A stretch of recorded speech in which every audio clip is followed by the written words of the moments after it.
Hi everyone, welcome back to Voices of Hope. Today I'm sharing a story that's very close to the heart of anyone who's ever found healing through art. It's called Quiet in the Studio. The story follows May, a 16-year-old dancer who struggles with self-hatred and self-harm, but inside the dance studio she discovers a place where movement and music quiet the storm in her mind. With the help of her teacher, she learns that dance can be more than escape, it can be a path toward healing and hope. Before we begin, I want to give a gentle heads up that the story does touch on themes of self harm and self hatred, but it's also about resilience, recovery, and the power of finding peace through something you love. So, if you're ready, let's step into the studio together where May's story begins. Quiet in the studio. The studio is a small world of its own, pale wooden floors worn smooth by years of weight and repetition, mirrors that swallowed and returned every movement, and a thin smell of rosin and coffee that lived in the air like a second skin. When May was 16, that scent felt like safety. She had been dancing since she was 3. The click and whisk of her ballet shoes on the floor, the way the sole kissed the sprung wood, was a sound that put her chest right again. In the studio, her body remembered the steps before her thoughts could find her, and for those minutes, the storms inside her thinned to rain. Outside the studio, everything pressed in. School was a checklist of other people's expectations. Home was a geography of small disappointments. Inside May's head lived a chorus of not good enoughs, a list of ways she failed that rewrote itself every morning. The ache of it made her shrink from mirrors and from compliments. Sometimes, when the voices became too loud, May hurt herself, not because she wanted to teach her body pain, but because the sharpness offered a brief rule. It was simple, immediate, contained. She hid the marks under long sleeves and practiced her smile like a costume. May, well done. That was an amazing arabesque. I think you're ready for next week's competition. Lean's voice was warm and firm. Lean, 24, and steady, ran the contemporary class with a patience that felt like practice in itself. May smiled a little, palms damped, nerves pricking behind her ribs. Competitions were a different kind of quiet, less private, but somehow purer. On stage, she could be brilliant and anonymous all at once. If it were up to her, she would live between the bar and the stage forever. The week of the competition, the studio became scared. Rehearsals folded into late nights, choreography simmered into muscle memory, and May caught fragments of panic into smaller, manageable pieces. Breathe for 4 counts, move through 8. Lean watched her with the kind of attention that noticed the small things. The way May's fingers trembled as she tied her ribbon, the tendency to fold her arms around herself between exercises. One evening, after everyone had gone, Lean found May sitting on the floor in the dim light, sleeves pushed up to the elbows, a thin line of scar tissue pale against her forearm. Lean sat beside her without comment. May's shoulders hitched. She had practiced coming up with an excuse and hiding places. But the studio's floor was honest in its quiet. Lean did not ask for detail. She asked instead, "Can I show you something that helped me when I felt out of control?" Her voice was small, but sure. What Lean taught wasn't dramatic. She taught counting. She taught how to anchor breath to movement. Inhale for 4, step on the 5, release on the 8. She helped May build choreography around the breath, short sequences that started with contraction and ended in opening.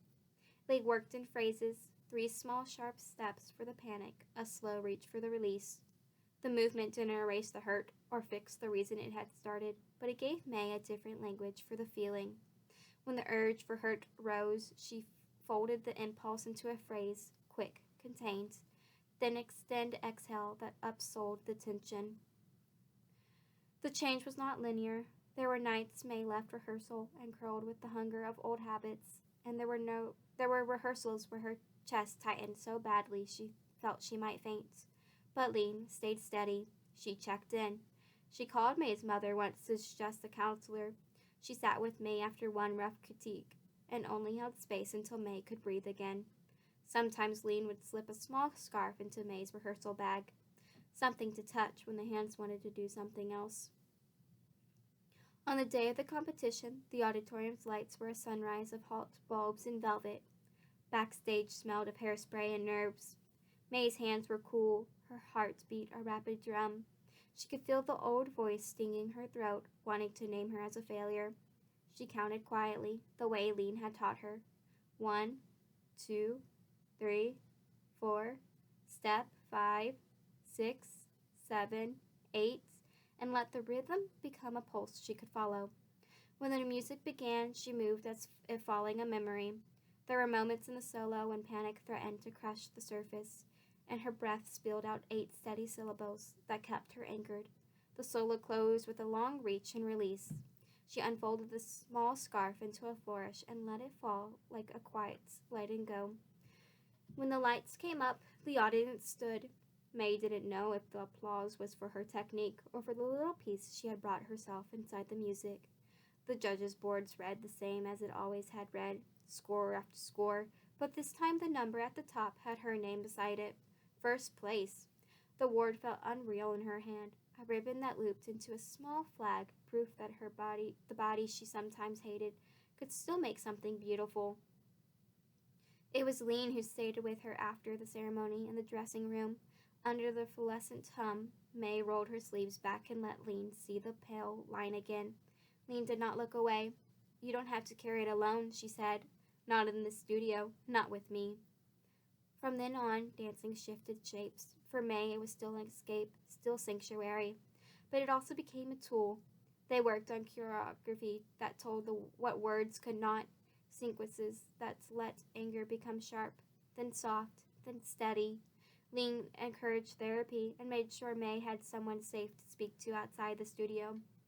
There were relapses, short, painful returns to old comforts, but there were fewer. Instead of secrecy, there was practice and small accountability, and the slow recognition that her body could be trusted sometimes. Years later, May stood where Lean had once stood, in a studio that smelled the same and felt like the same small world expanded. Her fingers touched the bar with an intimacy born of years. She taught breath like script. Inhale 4, move to the 5, release on the 8. The dancers in her class were a mix of teenagers and adults, and one student watched her with a careful, closed-off attention that made May think of her own younger face. The girl's name was Clara. She was 14, shoulders hunched, like someone folding herself to fit into other people's expectations. She wore long sleeves in mid-July. In rehearsal, she flinched at corrections and avoided mirrors. May saw the old storm, noticeable now in pattern and stance, and felt the soft, fierce recognition that often arrived like a bell. Here was a child she could reach. May did not lecture. She taught the same small anchoring phrase Lean had given her. She sat beside Clara one afternoon and simply counted softly, with the rhythm of someone who had walked that path before. When Clara's voice trembled while telling a half-formed confession, May did what had been done for her. She listened. She held space, and when Clara was ready, offered a scarf and a phrase and the suggestion that the counselor in town had been helpful for her. She taught Clara not only how to move, but how to move through a movement when the urge to hurt came, a way to redirect the hands, a way to breathe into muscle instead of panic. Years had taught May that healing was not a tidy bow. It was a practice of returning to the bar, to the breath, to the small exercises that reminded her body it could be more than a battleground.